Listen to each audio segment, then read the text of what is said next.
When on the trail, I noticed there was 3 things that many campers carried that they didn't need to. If you want to lighten up your load, stay with me.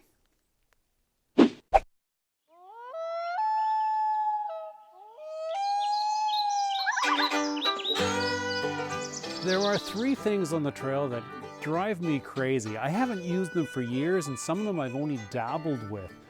But many people take them on the trail because they believe they need them.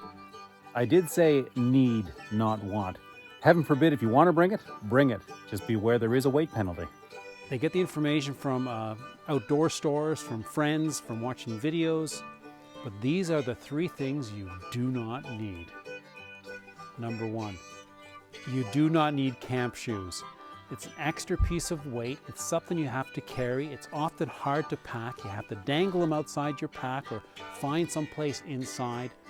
And frankly, if you got a good pair of trail runners, you don't need a spare pair of shoes. If need be, loosen them up at camp, take off your socks, and walk around like that with your shoes inside the loosened up shoes. And it works like a second pair of shoes. And then the next day when you start to hike, throw your socks in them, tighten them up the way you perform, and let it go. You don't need camp shoes. Number 2, you don't need a pack cover. Most packs now are made out of a waterproof material. They aren't necessarily seam sealed, but if you carry a good quality pack liner or if you pack your bag with waterproof stuff sacks, there's no reason to have your pack covered with a pack cover.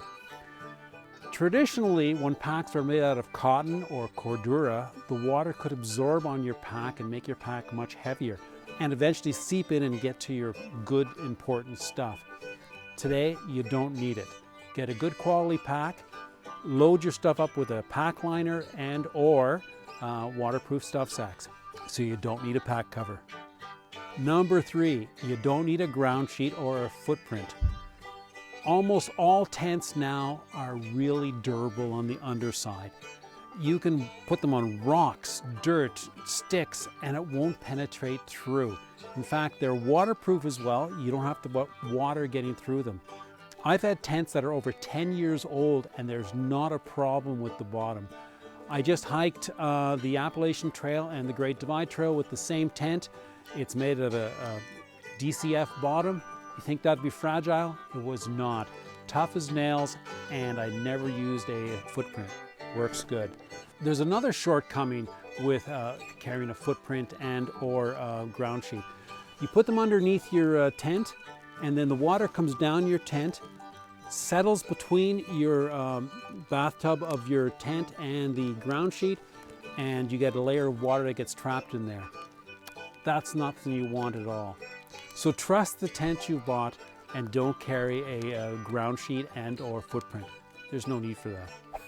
Not to mention it's going to be more things to carry and to sort out and to pack and repack and all those other hassles that involve extra stuff. There's another problem with a ground sheet. During those rainy days when the ground sheets get wet, now you have something else you have to shake off and some other wet product you have to find a place inside your backpack. You don't need that. So you don't need footprints, ground sheets, pack covers, and trail shoes. All in all, you're going to save yourself about 3 pounds. So if you leave your camp shoes, your pack cover, and your ground sheet at home, you're going to save 3 to 5 pounds, and it's something you do not need. Not to mention the extra stuff in your pack you have to manage. So get outside, enjoy the moments, and smile.